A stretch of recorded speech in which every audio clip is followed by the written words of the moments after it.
Today we're going to install a 6-foot white vinyl privacy fence here at this beautiful home. The way that we would do that is we would dig a hole, fill it full of concrete, stab the vinyl post into the concrete. The next day we would then go erecting the fence and hang the gates and be done. That's not how we're going to do it today. Today we're going to drive these posts, then take a donut, not the kind of donut you're thinking of. This kind of a donut. It's a 2 3/8 by 5-inch post adapter. It's going to slide over these posts and slide up into the vinyl post, adapt into that. It's going to be how this all works.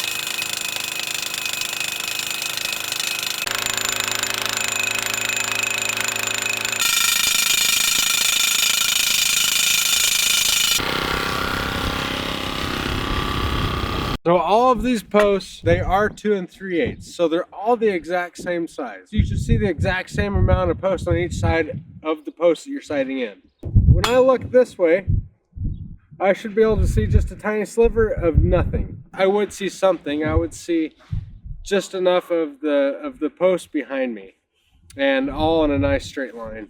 I'm looking from this one to this one to that one to that one to that one to that one to make sure that my line is continually straight. The rest of your line is your reassurance that you're headed straight.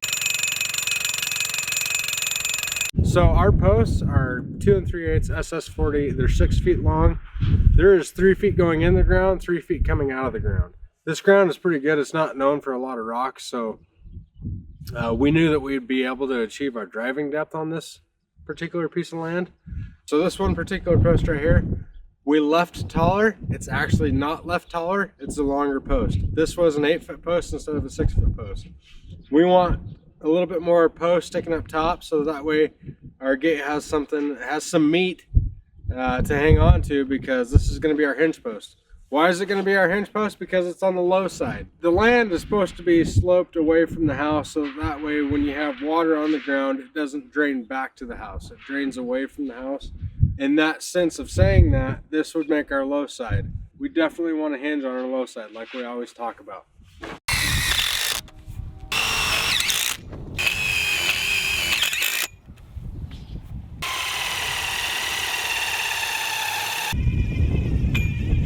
We got some of our donuts put on over here.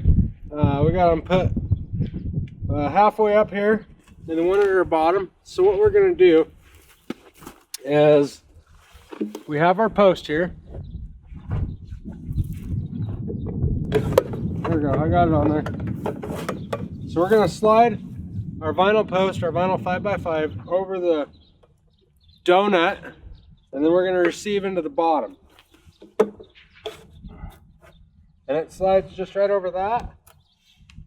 And once we set it to height, which we're not ready to set it to height yet because we still have to cut our bottom rail, we can screw down here and screw down here into our donut, and then cover back with our dirt back around our vinyl post. And back behind me, you can see that they already kind of got that going on back here.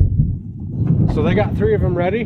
What we're going to do is we're going to measure from metal post from face to face, so that rail sits tight from inside a post to inside a post, and it can't come out one way or the other.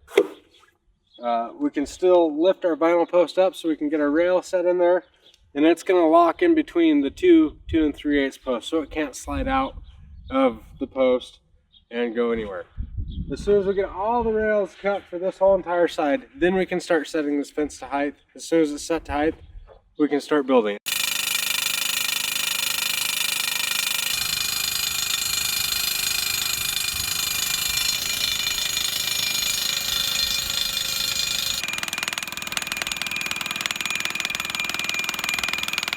So whatever it is that you may be putting your fence around, you still have those primary utilities that are going to go through your area of work that have to get into the building of residence, being a home, or the business that you're fencing around. When you do your layout, what we found that helps us is make sure and do your layout so that you can work around those utilities and that you're not having to hand dig or pound right next to them. Especially in this scenario, since we did our layout, we made sure to give ourselves adequate room between the gas line that is shown right here and our post spacing. So in this particular part of the yard, we're in the back, we're in the alleyway.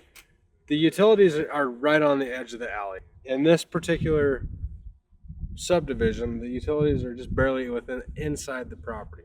So to keep the fence looking nice, slick, and clean, instead of doing a utility bump out where you do a U kind of to block all this out, I have talked with my customer, and what we're actually going to do is we're going to keep everything in a nice straight line. We're going to go to right here. So from point A to point B, so we still have a nice straight line, and this can stay all on the outside of the fence. All that we're losing of the property is just a little piece of the pie. Not very much at all. As far as our post spacing, this is going to be our corner, and they have some utility marks in here. Because it's so congested in these two holes, now we could pound them because, I mean, that's obviously utility right there. Is there more? Nothing's marked coming out of this box. So unfortunately, for this area right here, the best thing for us to do to get this post in the ground is to hand dig it to make sure that we safely get it in there and we don't risk hitting a utility. We're going to go ahead and put these rails in. Earlier, I was telling you about how we were going to do it. Now we have some of the bottom rail cut and the top rail cut. If you are familiar with vinyl fence at all, traditionally, you're used to the post being hollow, so you can slide all the way inside the blank post, and then pull back out and go into your receiving post. And then you just keep on daisy chaining that effect down your fence line. Since we have that 2 3/8 post in there, that now becomes an issue. So we can't go all the way in one side and in the other because we don't have the insertion. So now we're going to show you how to do it. We're lifting up this post, and what we're going to do is we're also going to rotate at the same time to get this rail in there, like so. Now we're going to put that post back over that donut. That bottom rail is inserted. Now, just like I was saying, you probably noticed how there's no crimps on the rail, right? Of course you were, because you were just looking at that. I know you were. The rail can't come out because it's locked in by the 2 posts. Oh yeah! This is where it's going to get tricky. I'm going to go in this post now. Because remember, last time I started in this post, I'm going to start on the other side of that post because I need the blank post over here. Don't trip.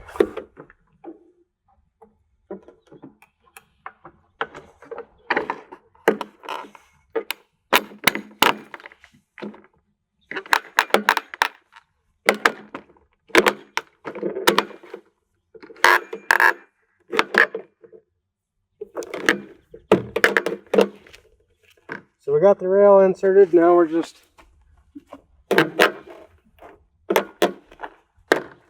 trying to get that post over that donut. There it goes. So now, of course, this post can still turn because we're not done with it yet. After we get all this bottom rail in, we can see how the fence is going to flow. And we're either going to pound the post down just a little bit, or raise it up, screw it into place, and call it good.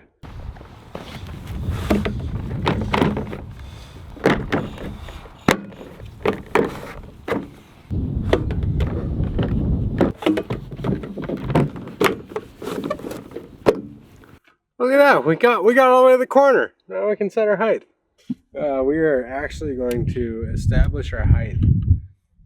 So I have chosen this post because this is where it all started, and we're going to go that direction. So I'm going to set this one kind of to where I think it needs to be.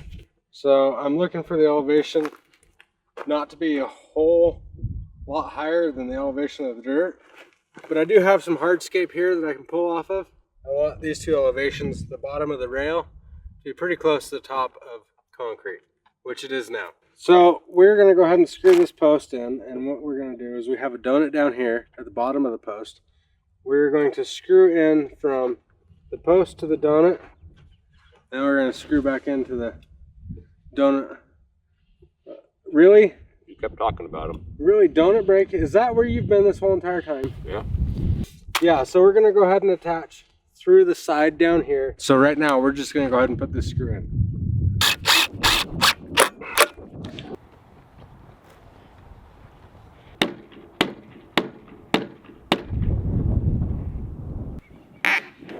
Whoa.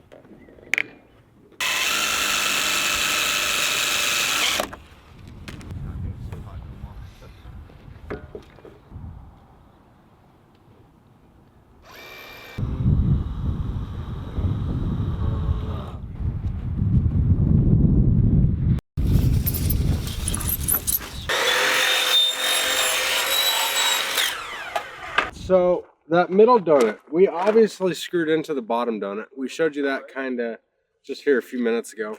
And now we need to attach into that middle donut. How are we going to find it? We're going to show you. So I'm sticking my tape down inside my post, landing on top of that donut. And I'm coming up to the top of that is 36.5. So I'm just going to add a ½ inch or a little bit over to get to the center of that donut. So I'm going to go for 37 1/8. And on the inside of my U-channel, marker, pencil, doesn't matter, as long as you don't mark the outside. So if you're not very careful with a marker, maybe use a pencil. So I'm going to mark 37 1/8, and I'm going to go ahead and put a screw in that. I can tell I'm getting my donut because you can see that my U-channel is pushing out from my post. So I am in my adapter bracket.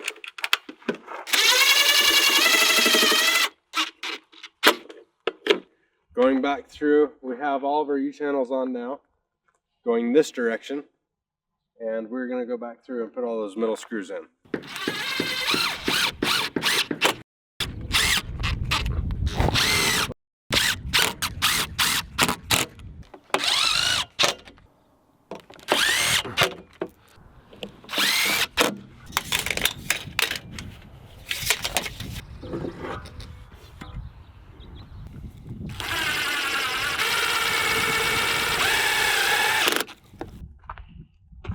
I mean, if you're going to use donuts, you got to eat donuts.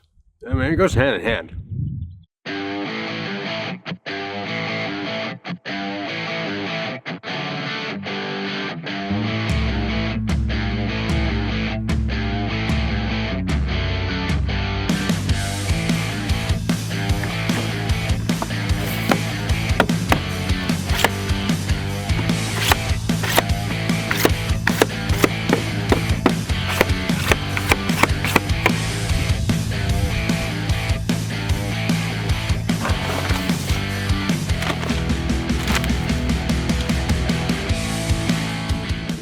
We told you we were going to show you the next step. Here's the next step. The last thing that we showed you was how to find that donut and to put your last screw through the U-channel into the donut. And now it's all about building a section of vinyl fence. Privacy. Vinyl, white, privacy fence is what we're working on right here. And what we're going to do is we're going to take our measurement for our rip picket. So down here, we like to measure from the bottom, because that's where you can control the post. You got flex at the top of the post. Your measurement's going to be accurate at the bottom.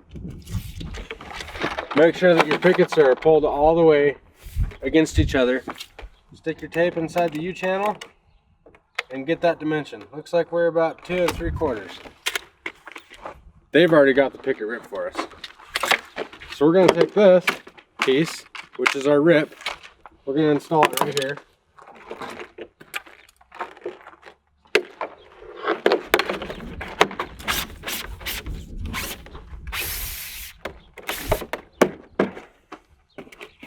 Now with our leftover piece, it's going to go to the next side of the post.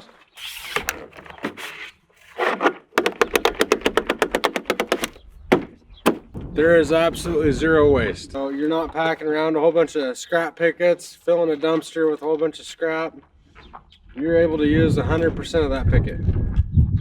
That is how you build and assemble a section of vinyl privacy fence.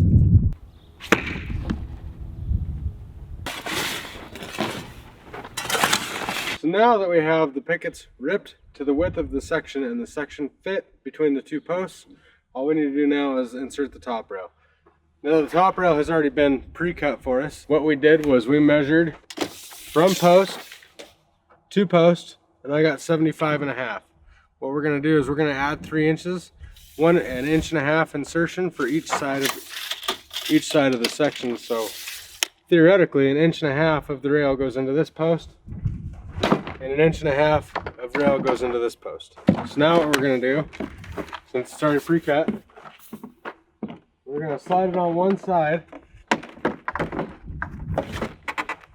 We're gonna slide it on the side and insert on the side that is an open post. What I mean by that is this one already has a rail in it, so that we can get the rail slid all the way back into that post, so we can go back on top of this section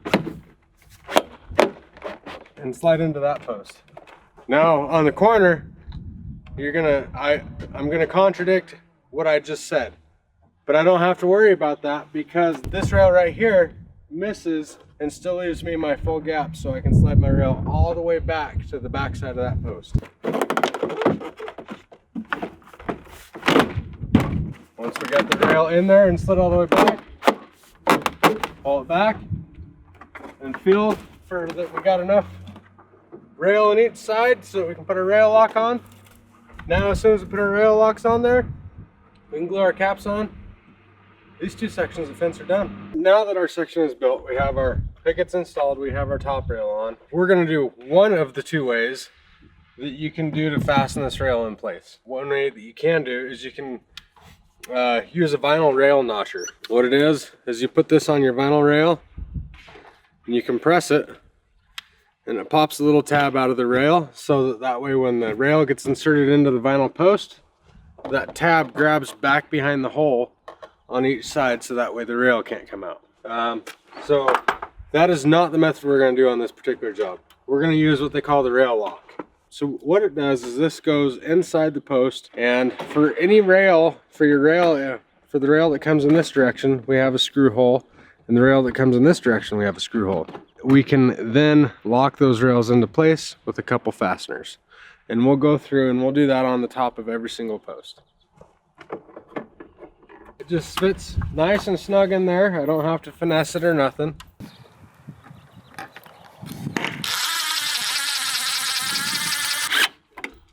Now I just screwed the screw into this rail. That is how we're keeping these rails on this particular fence from coming out. So should you ever want to take a section out, it's pretty easy. All you'd have to do is pop your cap off, remove your rail lock, pull your top rail out, pull your pickets out, twist your post, pull out that bottom rail, and then you have a section that you can take out within a matter of minutes. So now that we got our rail on, we got our sections done, we're still not done. We got one minor, small, little, itty bitty little thing we gotta do. Put the cap on. This is probably the hardest part of the whole job. And the reason I say that is because you're gonna use glue. If you have some guys that are like, well, how much glue do you use? You know, it's kind of like wrapping a Christmas present. How much tape should you use on the wrapping paper to wrap the Christmas present? Same concept. How much glue do you use? You don't need that much, honestly. So we just picked 2 sides, about right in the center. We're gonna go about the size of a pea. I mean, really small. You don't have to do all 4 sides. You don't have to do a 4 or 5 inch line. You just need a couple dots. And we'll put it on.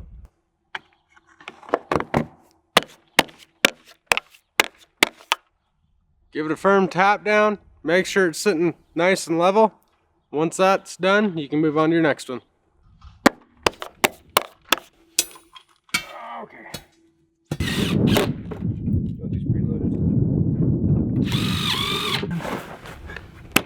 There it goes.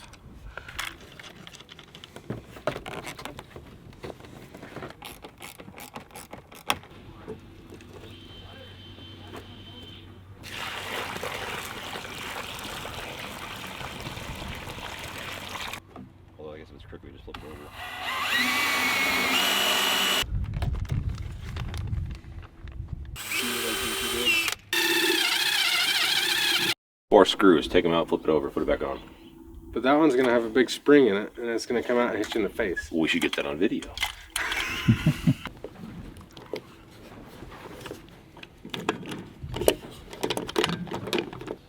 Yeah.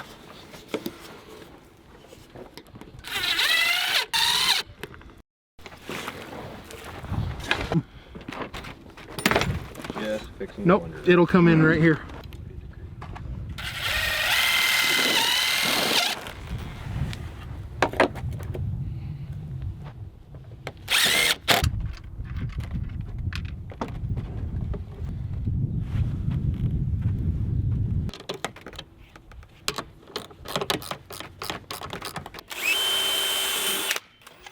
You want to know one more cool thing about those hinges? Did I tell you that they're self-closing? Yeah, that's right. They're self-closing. So we just wanted to do an overview of this install of this particular fence. We wanted to compare it to the standard method of what we typically do of digging a hole and then filling it full of concrete and setting that post in the concrete.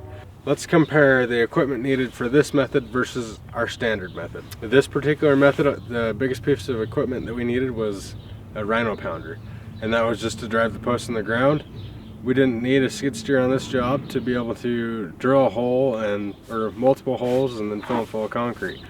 So the less equipment was nice. Another comparison is if you're working on a job where your customer or whoever you may be working for is really concerned about destruction to their landscape, this method I would say would probably be a lot safer.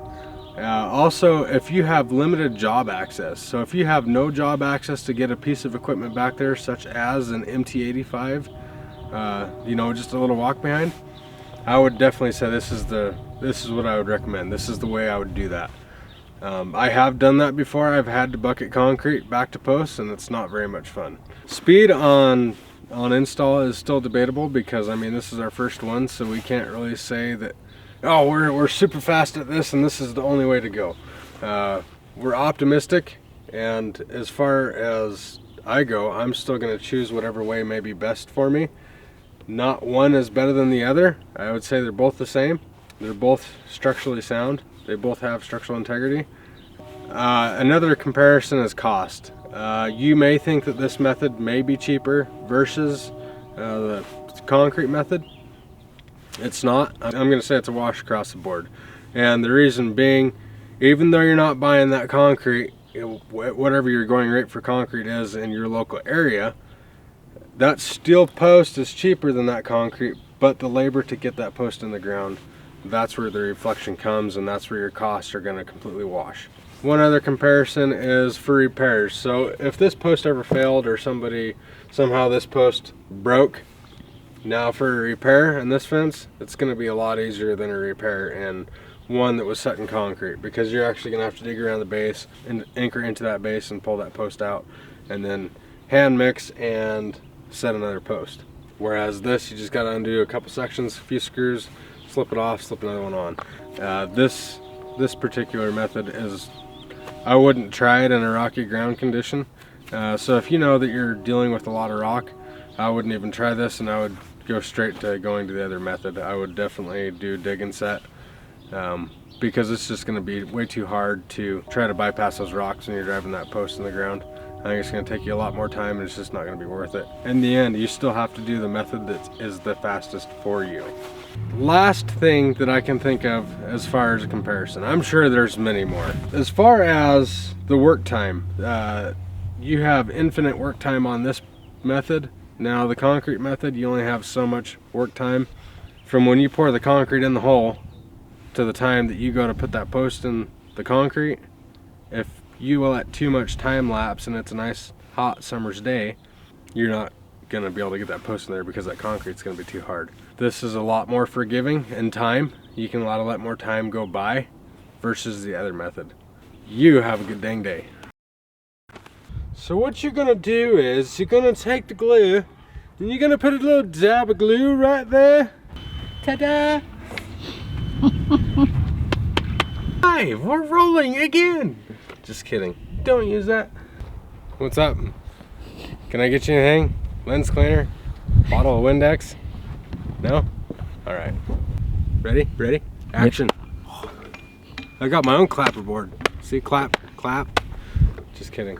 So we're gonna go ahead and put these rails in. You can edit that out.